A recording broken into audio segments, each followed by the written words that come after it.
and it's their intrinsic Now, nature. this food basically robs you. Sound feasible, sound like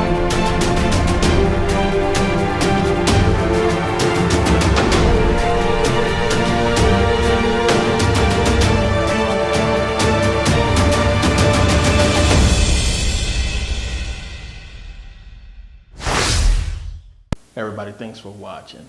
Now, for anyone who happens to be Muslim watching this video, if you watch this video in its entirety, I can almost guarantee 100%, if you are real with yourself, by the end of this video, you will no longer be Muslim. Now, I expect to get thumbs down. I expect people to leave negative comments and to not like this video simply because they are Muslim. Because, they was born into Islam, because they went to prison and took their shahada, whatever reason. I expect you to support your religion and stick by your religion because, that's what you are. You feel like, that's your team, you got to stick up for it. But regardless of the fact, if that's your decision by the end of this video, then if you ignore the facts in this video, then you are really only hurting yourself with your decision and your ego. So I know people are not going to like it. I don't want nobody to get offended by this information. It's not information that I made up. I always provide my sources.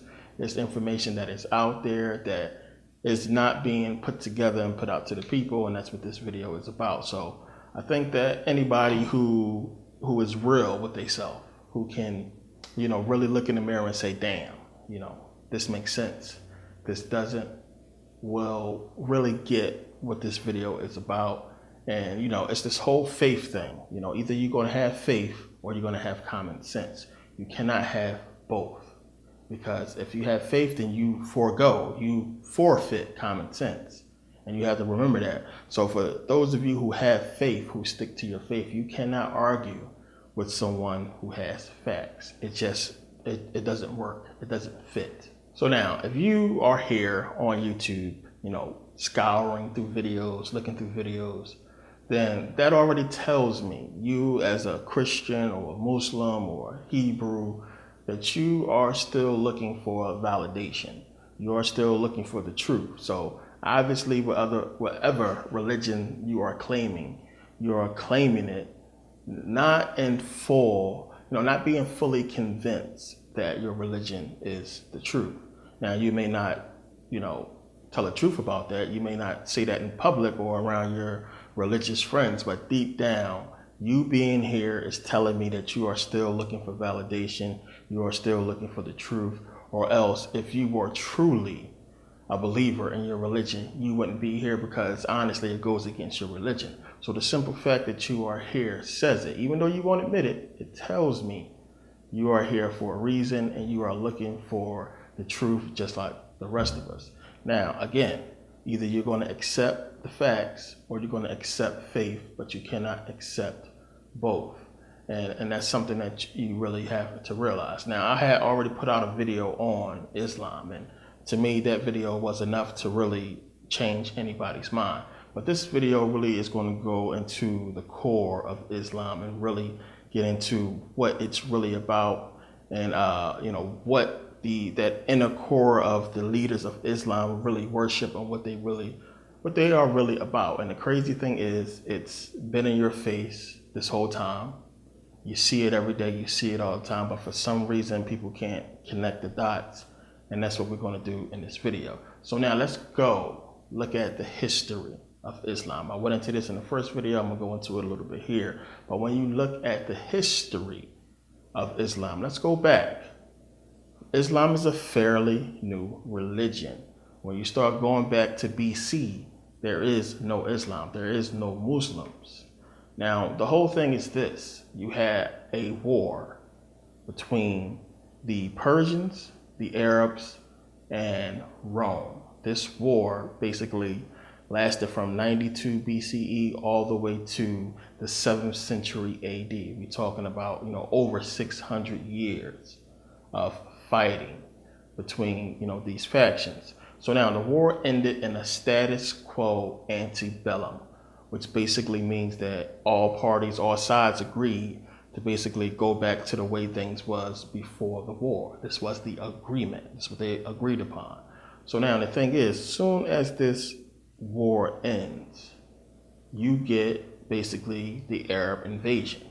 You get Islam. And we know that Islam is using the prophets of Rome, the prophets of the Jews and the Christians. So the question you have to ask yourself is this: why, after such a long war, after, when you look at the power, the might of Rome at that time, why would they risk, this doctrine, coming out with this doctrine, using the prophets of Rome? Why would they risk that? Why would they do that and come out with this doctrine right after this war? And why would Rome allow them to do so? So now you got to ask yourself, you had these Arabs and Persians, you had this long war that was going on, over 600 years of battle, fighting, for them to just stop and say, we're going to basically go back to the way things was before the war started. It doesn't make sense for them to just say, forget everybody who died, forget everybody who got injured, hundreds of years of war, forget about it. We're just going to go back to the way things was. They obviously was fighting for something. And if you remember around this time, the Persians and the Arabs was on the move. They was conquering a lot, which makes more sense for this, whole status quo antebellum, or this whole war, really. But the thing is, it ended with them basically saying, we're going to go back to the way things was. Now, it doesn't make sense unless there was some kind of deal struck. And that's basically what the facts is telling us, that, it wasn't that they just said, forget about it, we're going to go back to the way things was. A deal was struck. They came together, made some kind of agreement that would allow them to come up, to basically use this doctrine to control the Arab people. Now, the reason why I say this is because, it's not a coincidence, everything that happened right after this war ended.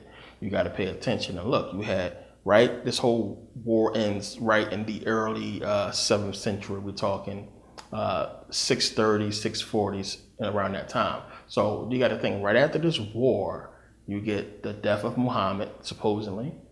You get the end of the Persian Empire. All this stuff is taking place right after this status quo antebellum.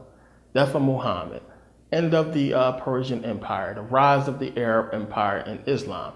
You get Abdul Malik going into Syria and conquering the Byzantines there in Syria, basically converting the people into Islam, changing their language from Syriac and Aramaic to Arabic, enforcing Islam. So the Quran was supposed to be revealed to Muhammad in Arabic.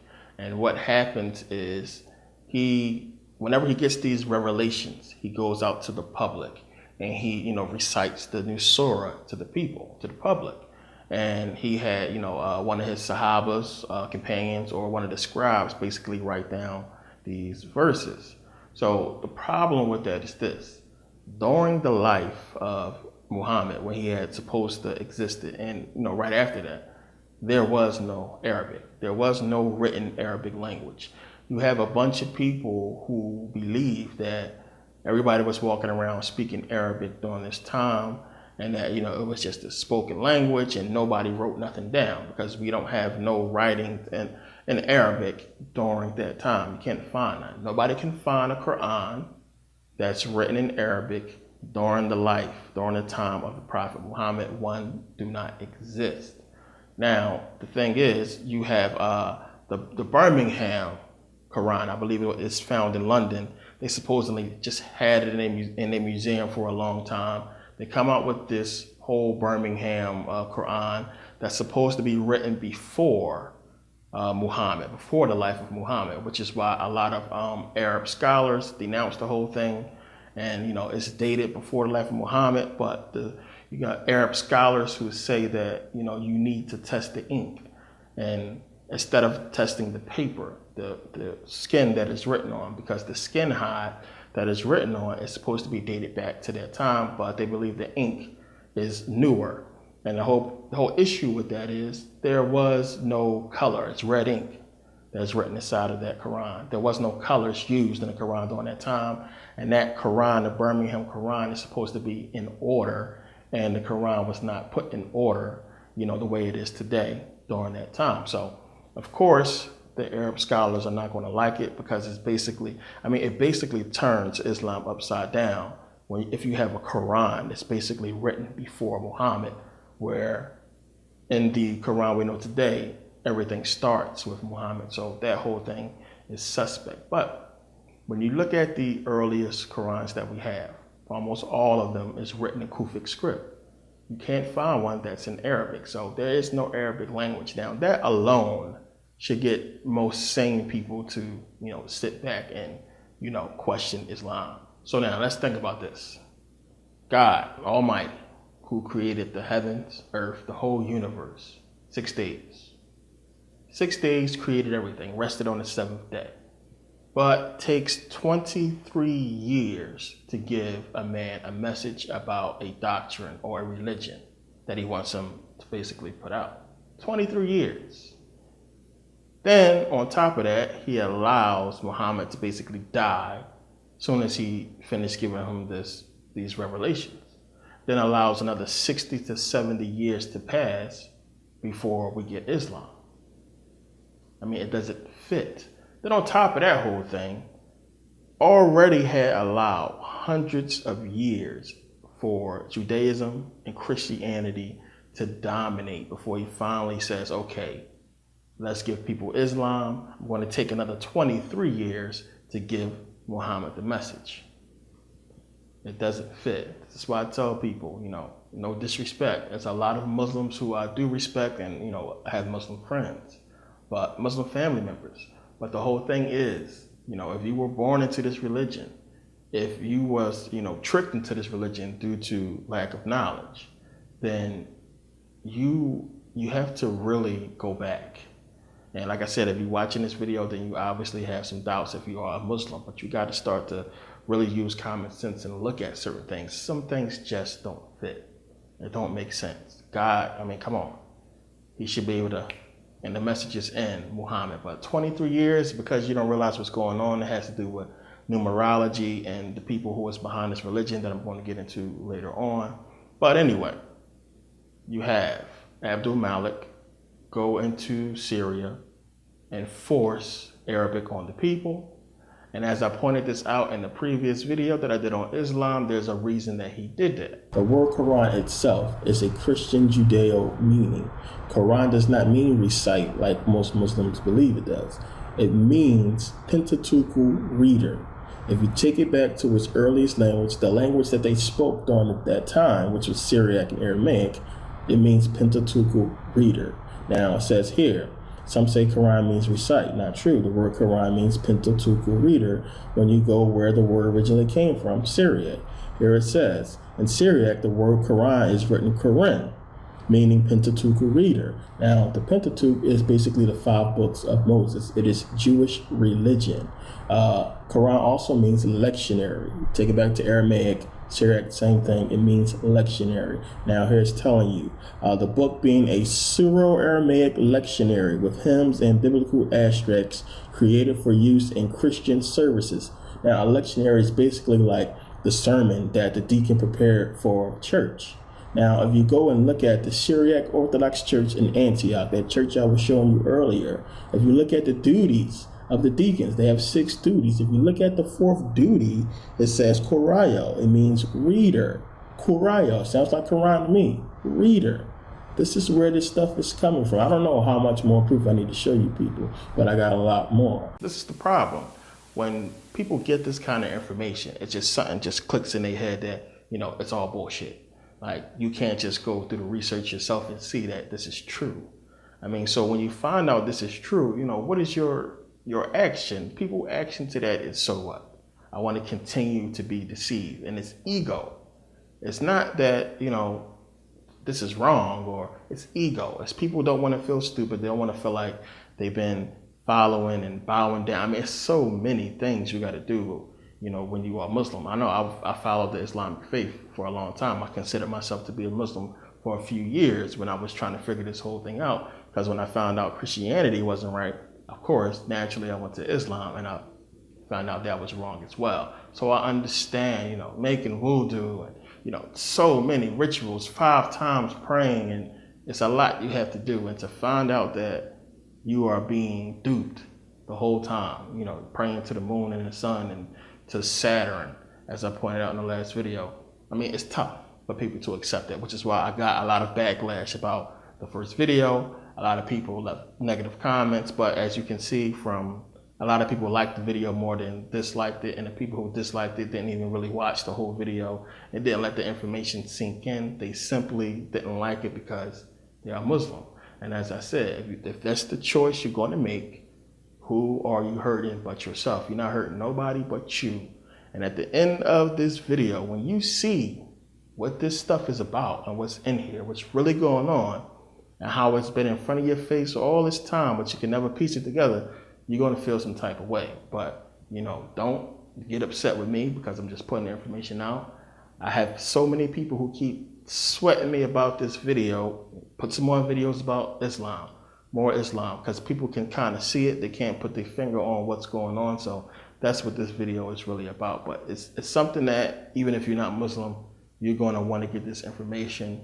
And I think some of you probably are going to have figured this stuff out, or when you see certain things, you're going to be like, oh, okay, that's what that's about. So, let's keep going. So now, as I said, Rome created this religion. They created Islam to control the Arabs, to basically get the Arabs to do their dirty work, the work that they could not do themselves. They seen how powerful the Arabs was and what they could accomplish, putting up a war that lasts hundreds of years against the mightiest empire on the planet, arguably Rome. That was obviously impressive, and they probably couldn't sustain that war any longer. So you got to understand, like I said, a deal was struck. They used Islam, they used the Arabics to do their dirty work. So now, what else happened right after, the war ended? The whole status quo antebellum, we get Islam. What happened after that? You get the whole Arab slave trade.